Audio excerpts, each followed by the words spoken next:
We done it all right here in this building. This was a booming place at one time, I tell you. I didn't know what they were doing, but they were in here working. I remember I'd see Fidel Morales all the time. Folks, this is Don Samuels. And what they used to do in Harlan County is bottle RC Cola and knee-high products right here at this building. And Don worked how long? I worked 22 years. 22 years. From November 1974 to March 1996. And we have the mayor of Lowell, Clark Bailey, with us, and he's going to help give us some history on the building. And Don's going to tell us about his time working here. So we're going to have a good time taking you guys back into something that wasn't the coal industry in Harlan. You know, a lot of folks think Harlan County only had coal in it when it was booming. Harlan County had, was it 6 or 7 cities in it? It's still got 6 on it. I'm going to say 7. So, yeah, because Wallens. Wallens is, I don't think there are any more than that. Yeah. You know, they had movie theaters, banks, and, you know, they're just remnants of themselves now. But there is 6, is it? 6 cities left. That are still hanging on, and Clark here is the mayor of one of those. And that's the city limits that this building's in, RC Cola. And this boomed. They end right about there where the flood wall is. Oh, they do, right up there? Yeah, right about where the gate is. That's about the city limit sign in this direction. When I started working here in 1974 in November, my first job was to sort bottles. And that's, I did that, I guess, for 2 or 3 months. And then I guess you could say I got promoted. I worked the caser in here and I stacked pop. And I guess I would stack 500, 700 cases during the day. And from there, I went to loading trucks and unloading trucks. Unload the tractor and trailers when they would come in with drinks. We would get our drinks from Louisville, Atlanta, Georgia, Norfolk, Virginia, Evansville, Indiana, Williamsburg, Kentucky. I would work the other lines too that was in here, the uncaser and the carton line. Well, when somebody was off sick or something, they would let me do that too. Now, sorting the bottles, you said that's sorting the empties, returns out, and then getting them ready to be washed and refilled. Yeah. Oh, we had a lot of people that would come here and sell bottles. Yeah. We usually traded ours in at the local stores, but they ended up here with these RC bottle. Uh-huh. We'd take them to Max. Yeah. You know, they put it back through that little thing. Yeah. Yeah. Pay the deposit on them. I remember. Yeah. Yeah. Yeah. Yeah. I was trying to remember what it was when I started. I think it's 2 or 3 cents a bottle they gave, and then it went up to a nickel, and we thought we was going to get rich for sure. Last I remember was a nickel. Yeah. Now, the final thing I remember it was a dime. Yeah, because you worked. It never got no higher than that. You worked Right. here into 96, was it? Yes, uh-huh. Yeah, so you remember it was kind of high, and we'd kind of graduated beyond picking up bottles for pop money. So you probably remember the highest price. But we quit bottling here in the early 80s. I remember that. Because they could get their drinks from Louisville and, you know, without paying the help and everything to bottle and everything, they would come out ahead, you know, like that, just getting the drinks from Louisville. Yeah, okay. Decentralizing everything, or centralizing. Centralizing everything and pulling it away from small towns and everywhere. And that's not stopped, has it? But you could actually come here and see a lot of the process, couldn't you, through the windows? Yeah.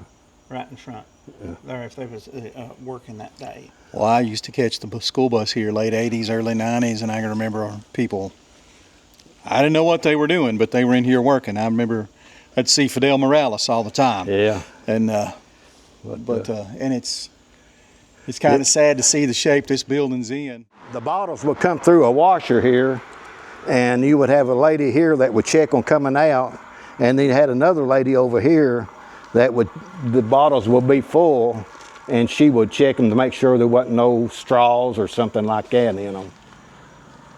Now I'll mention this building's in the city limits, but it's still privately owned. It's privately owned, and the owners live. They still live in the state, but Don't live locally. they're not local by any means. Yeah. They live in central Kentucky, and the city's been trying to work with them and getting this structure down. It's been offered to us for a price, but the price, because it's going to take a lot of money to tear this building down. And I kind of don't want to see it come down, but it's in awful bad shape. I don't know that it's not beyond repair. I'm not an engineer, so I don't know how structurally sound it is, but it's definitely dilapidated, and it's been on our list of properties. Well, I'd say it's almost 100 years old. I would say I believe they started bottling here back in the 1930s. I'd say you're right. I believe they bottled beer here. Wow. I have heard that, but I didn't. Yes, I didn't know. Did. Or it was a distributorship for beer. What it was. Yeah, I believe they did. A gentleman did an excellent video on the history of Stephen Lewis is his name, isn't it? Yeah, Crafty Crow, I know him by. We're going to put a link right here, right above Mr. Samuel's head, to his video, and we'll put it in the end screen to this video too, because he done meticulous research, and he had the dates and everything, and I believe he mentioned in his that they did do beer here. So I recommend that video because. And you can tell this is a beautiful place at one time, but that tile is. Yeah. I mean, even in disrepair as it is, it's nice, but. I'd love to see something come back here, but I'm not foolish. I believe that ship has sailed, unfortunately. I noticed the old ventilation fan up there. I'd say that's probably one of the original ones when they're there. Well, there was somebody said there was a truck back here. I'm going to say 3 years ago, and there was some more equipment, and it's all. I mean, it's been taken by, I guess, by the owners or somebody they've contracted. I don't know. Mm-hmm. You see those steps up there? Yeah, yeah. Upstairs there was where they would mix the pop at. Oh, okay. We would. Back the steps, right. There was a conveyor belt there, and we would put the 100-pound bags of sugar on it, and they would go upstairs there. Wall don't look too bad there. That paneling. Now, what was back in here? That was the office right there. Okay. It has the office look. It has the office paneling. It's got the office paneling, yeah. And there was apartments upstairs. At one time. Yeah, yeah. And I think one of the workers that actually lived there for briefly. Yeah, Eugene Collins lived there, and Fidel Morales, I believe he lived up there too. I think so. Yeah. The '77 flood really about destroyed this place. Done a number of almost everything in town, didn't it? I'd say it took us about 6 months to clean it up. And you was working here. I was here, and I helped clean it up. Was you here the morning it hit, or was that a weekend? I don't know. I was right here working.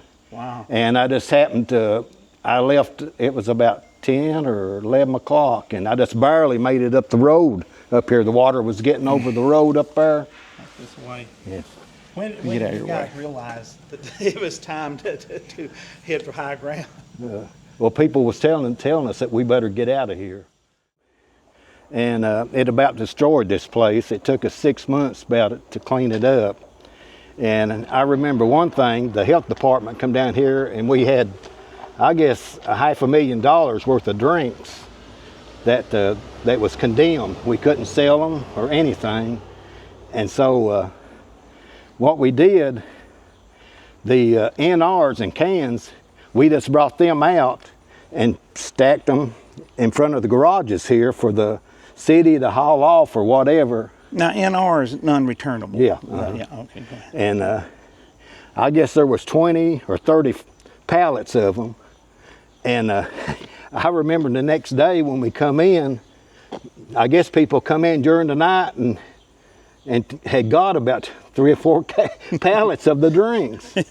I don't know if, I guess they might have still been good or something. I don't know. No, they were sealed. I guess you washed the flood mud off and you was all right with it. You remember about how high? Do you remember the water mark 7 here? foot. 7 feet, so well above mine and your head. Right. There, so, wow. There's that'd been a heck of a show from one of those apartments, wouldn't it, have to sit through? But fortunately, most people got evacuated and had the good sense, like you workers, to get out of Dodge while the getting was good. Speaking of Dodge, don't you love Don's shirt? Yeah. Been a Gunsmoke fan for 60 plus years. Yep. Longest running, for a long time it was the longest running show on television. It's still the longest running Western ever there. And, yeah, they don't make them like that. No, Rawhide, Gunsmoke, How many of you guys remembers the High Fair one Lawman? Oh, yes, I remember that. Yeah, yeah. That is great. They don't make television like that anymore. You sit down and watch it with your whole family and not worry about embarrassing your granny or having to cover your kids' ears. And it told good stories. I don't know if you remember or not, the guy that was the lawman or sheriff in that show. Yeah. He was the bad guy in the Pale Rider. Give us a good close look at that classic RC bottle. Now, that is still my drink. I know RC isn't as popular as it used to be, but I still like RC better than Coke. I'll take a Coke. Pepsi is my last choice because to me it tastes like Coke that somebody left the lid off of. Do you know who owns RC now? No. Dr. Pepper. Dr. Pepper, all righty. Well, Dr. Pepper's good too. My cousin, he goes around the United States inspecting big places and stuff. Yeah. And he goes to bottling places like that, Dr. Pepper. Yeah. And he sent me a video one time when he was at the Dr. Pepper, and they just so happened to be making RC that day. Oh. And he took a video of it and sent it to me. Right here is where the mechanic would work on the trucks and stuff, and he did other things too, like if we had a breakdown with the bottling, he would work on that too. So he was a jack of all trades. He was a jack of all trades. Fixed, he fixed it. We would carry boxes of crowns upstairs for when we would put them in the chute up there, and it would come down and cap the bottles. That was this part of the bottle you're talking about? That was right there. Right there. And the time we did that, we was pretty tired because we had to carry about 3 or 4 pallets of crowns up there. They was big old boxes. Yeah. They was heavy too. But I see, that's something I didn't know my whole life. I'm glad I found that out before I left this world. Yeah. I always call them pop lids. Yeah. Those are crowns. We always call them crowns. Well, Royal Crown Cola, so sure. Yeah. But all right, see, I didn't know that. Drunk RC my whole life and didn't know that. Now, this was part of the building, wasn't it, right? Yes, yes, this is where we kept all the drinks, and we would park 2 trucks in here of a night. And you spent how many years working here? 22. 22 years. That's a lifetime for some people. Yeah. It'll take Fidel Morales. He worked here 42 years. Wow. And Bamford Vyers, he was here almost 40 years. When he retired, I got his run up Cumberland. That's what I did from 82 to 96. That was my route to Cumberland. Yeah. I bet a lot of places you delivered to up there don't exist anymore, do they? No, there's. You remember on the old road? Yeah. I remember there was 10, 12 stores. I'd have to work going up through there. Now, I think there's just one up there to Putney. That what they call it, the railway. Yep. Yes, this is really depressing because all the years I worked here, so many memories and the friends I made, and it's just hard to believe it's in this kind of shape. But it was really a busy place here at one time. We worked here 6 days a week, and we bottled about 3 days a week. And sometimes 4 if the Max was selling the 12-ounce RCs real good. But I guess the Max stores, because there's like 3 or 4 of them back then, Max yes, Supermarket. I guess they was one of your biggest customers. They was the one that sold all the RCs. Yeah, because they had they had the one down at the coal monument before they moved it down there, the original Max, and then they moved that down after the flood. Yeah. To the no, before the flood, because the family center got flooded. Yeah. So yeah, it was moved down there and become the family center, and then they had one Save-A-Lot in Everett's. Yes, was it used to be Max. A Max, and then briefly they had one in Old Cas Walker store at Browning Acres. Yes. And they had the one in Harlan, and that's the only surviving one. Otis Jackson runs that as Big O's Cash Saver now, but it's in the same place and got the same good service Max always had. Yes, Otis is a fine fella. I can vouch for that. Yeah, it's hard to watch places that were so important just fade away like this. And I wished it could be repurposed, but it's got in such a condition, hasn't it? It's really, really something, I tell you. Hey guys, we want to thank loyal Mayor Clark Bailey for stopping by, for giving us permission to come over here, because it is posted no trespassing, and do this video, and for helping us out with history of it and giving us a little of his personal history of catching the school bus here. Thanks, Clark. We really appreciate you. You're welcome. I got to run, take care of something. I'll see you. Have a good day. Nice to meet Okay, you Mr. too. Samuels. We had about 10 or 15 employees, especially when we bottled. We'd have to have some extra people to do the things. And we had two ladies that did watch the line here, Margaret Urey and Murray Grable. That was their names, and they would only work when we bottled. And then, it was really, really something. A busy place, I tell you. Yep, and all the RC you drunk in Harlan was bottled right here. Yes, it was. Yep. Okay, this is the ticket book that we used back in the 1980s. That the salesman here at the RC plant, when we go to different stores, this is what all we sold and everything. So you put it on there when you delivered. That's right. That was your receipt of what you delivered, what they took. And, wow. And you saved that. Thank you, sir, for saving that. That's a little piece of history. And this is still my writing from back in the 80s, where I would go in the store and I'd say 2 RC, a Diet Right, peach, upper 10, root beer, and grape. I'd go out there and write it down. I would write down in the store, then I'd go out there and get it. Hey, folks, who remembers upper 10? That was better than Sprite. I liked upper 10. Yeah. I hated to see that go. We bottled that. Yeah. And speaking of RC bottles, check out this Kentucky Colonel's Collector RC bottle with RC still in it. Yeah, it's it's 50 years old, right? And it's got the 1974-75 season American Basketball Association, which long gone. Some of the younger viewers probably never heard of it. But it folded into 4 of the teams, like the Spurs and the Indiana Pacers, and I don't really know the other 2 right off the top of my head. They folded and they went into the NBA, New Jersey Nets. I think they're the Brooklyn Nets now. But this is the stamped autograph of that championship team. And you got, I don't recognize a lot of the names. I know Hubie Brown was the coach, I'm pretty sure. And Dan Issel, all-time leading scorer at the University of Kentucky to this day. I'm pretty sure of that.